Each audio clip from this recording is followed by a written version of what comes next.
Assalamualaikum warahmatullahi wabarakatuh. Alhamdulillah, wassalatu wassalamu ala Rasulillah wa ala alihi wa sahbihi wa man wala. Apa khabar kepada semua pelajar-pelajar yang dikasihi sekalian? Pertamanya, marilah kita mulakan kelas kita pada hari ini dengan bacaan doa. Bismillahirrahmanirrahim. Allahumma aftah alaina hikmataka wa anshur alaina min khazaini rahmatika ya arhamar rahimin. Rabbi shrah li sadri wa yassir li amri wahlul 'uqdatam min lisani yafqahu qawli.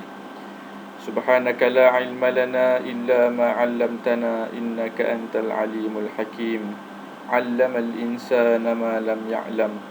Wa sallallahu ala sayyidina Muhammad wa ala alihi wa sahbihi wa sallam. Walhamdulillahi rabbil alamin. Allahumma amin.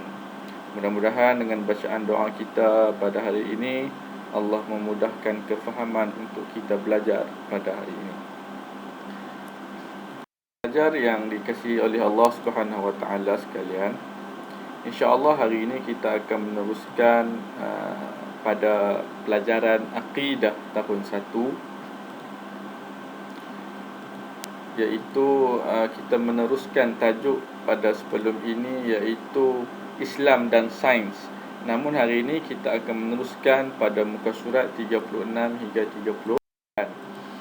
Jadi hari ini tajuk kita masih lagi Islam dan Sains unit 1. Sebelum ni kita belajar Sebelum ni kita baca unit 1 mengaitkan penciptaan alam dengan kewujudan Allah. Kita tengok ada bulan, ada bintang, ada matahari, ada laut, ada hutan dan sebagainya. Jadi hari ini kita akan meneruskan pada unit yang kedua. Unit kedua iaitu memerhatikan alam semesta dan mengaitkan dengan kewujudan Allah. Bila kita katakan alam semesta, bermaksud bukan sahaja apa yang ada di bumi ini, namun kita lihat pada keseluruhan penciptaan Allah tu. Alam semesta kita tengok di luar kawasan bumi. Maksudnya ada lagi kehidupan di selain pada bumi ini. Maksudnya di cakrawala, langit, bintang-bintang yang ada di atas sana, macam-macam bintang. Lepas tu kita ada planet-planet lain yang kamu belajar dalam mata pelajaran sains kan. Kita ada Utarik, Zuhrah, Bumi, Zuhal, Mustari, apa semua tu, itu adalah planet-planet lain yang selain daripada Bumi. Bumi adalah planet yang ketiga. Dan kita ada lagi planet-planet lain. Kita ada planet tentang bintang. Kita ada planet berkaitan dengan matahari kan. Berapa jauh matahari dengan kita, berapa kepanasan matahari yang boleh memberi cahaya kepada kita.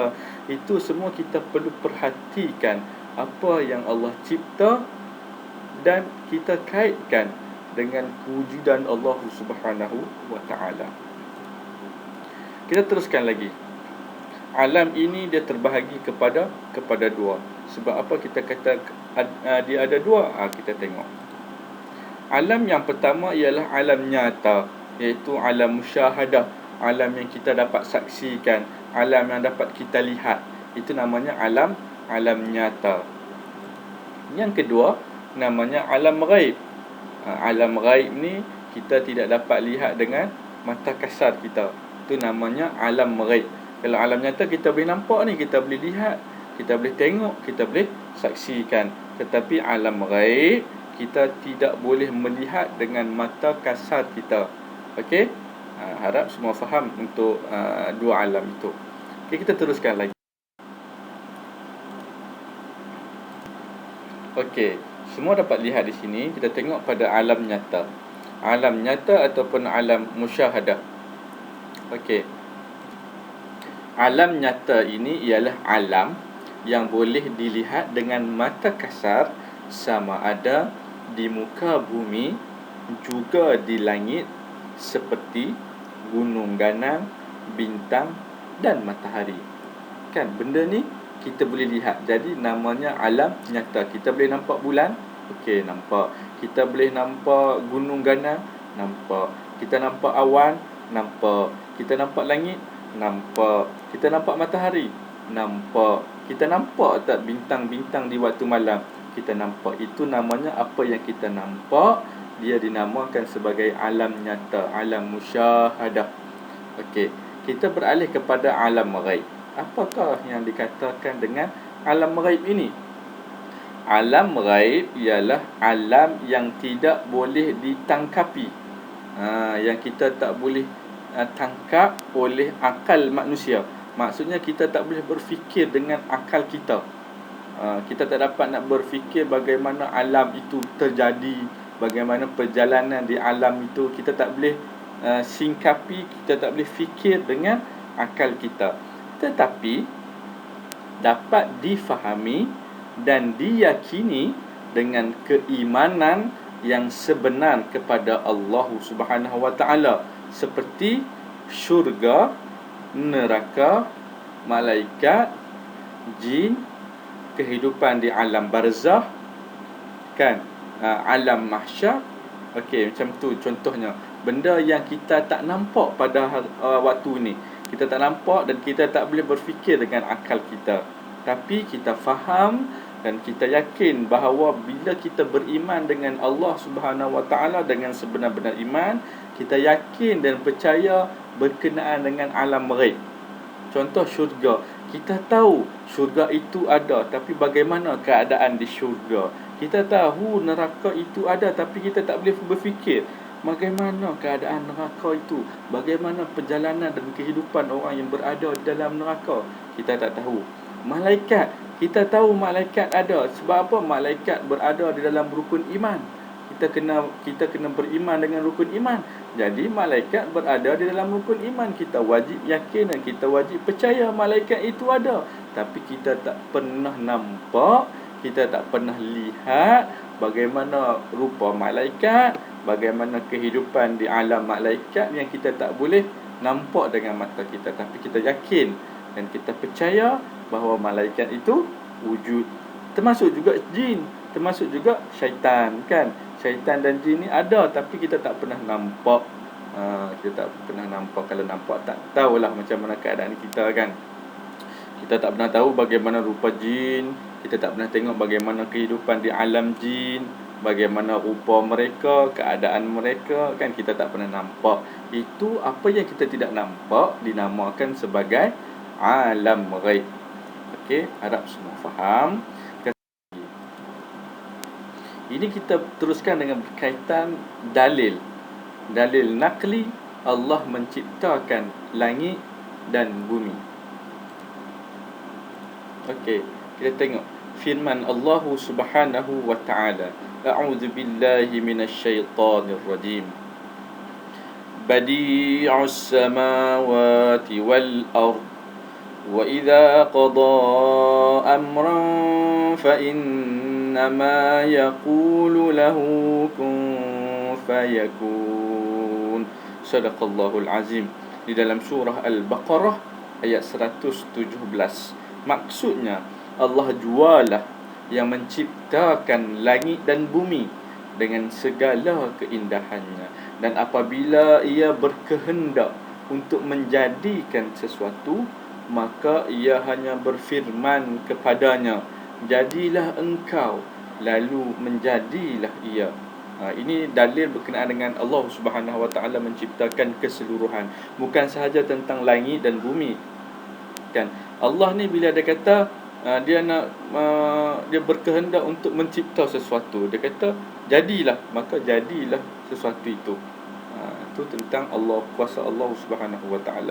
Jadi apa yang kita nak pelajari sebenarnya? Kita nak pelajari apa yang ada di alam ini semuanya tentang menunjukkan kewujudan Allah Subhanahu Wa Taala. Okey, kita tengok pada sebelum sesuatu kejadian itu, siapa yang ada?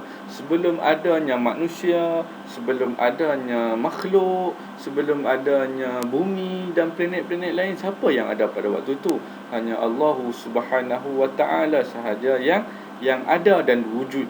Kemudian Allah menciptakan sesuatu, Allah menciptakan planet, Allah menciptakan makhluk, Allah menciptakan manusia dan sebagainya Untuk apa?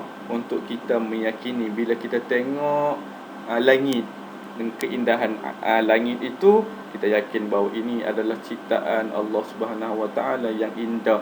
Jadi nak menunjukkan apa? Menunjukkan Allah itu ada, Allah itu wujud. Sebab apa? Kita kaitkan dengan sains dan Islam itu sendiri, kan. Bila adanya langit, kalau kita kata pelangi, bagaimana pelangi itu boleh terjadi, ada dia punya proses sains dia. Tetapi nak menunjukkan pelangi itu siapa yang jadikannya? Tak ada siapa boleh jadikannya melainkan dengan kuasa Allah Subhanahu Wa Taala. Okey, kita teruskan lagi. Ciri-ciri kejadian alam. Kita tengok. Allah Subhanahu Wa Taala menjadikan siang untuk manusia bekerja dan malam untuk berehat. Jadi Allah kata dia menciptakan siang ni untuk manusia bertebaran mencari rezeki, bekerja, dan Allah jadikan malam itu untuk manusia berehat. Sebab apa? Sebab esok siang dia nak bekerja semula. Jadi malam untuk berehat dan siang untuk bekerja. Jadi pada waktu ini dan ketika ini, bila kita kata ada orang yang dia berehat waktu siang, dia bekerja waktu malam, itu dinamakan sebagai melawan hukum alam lah. Sebab kejadian alam tu Allah dah ciptakan siang untuk bekerja, malam untuk berehat. Jadi orang yang siang dia berehat, malam dia bekerja, jadi dia melawan hukum alam. Dia tak samalah benda tu, kan. Okey, kedua, kejadian manusia daripada tanah, malaikat daripada cahaya, dan jin daripada api.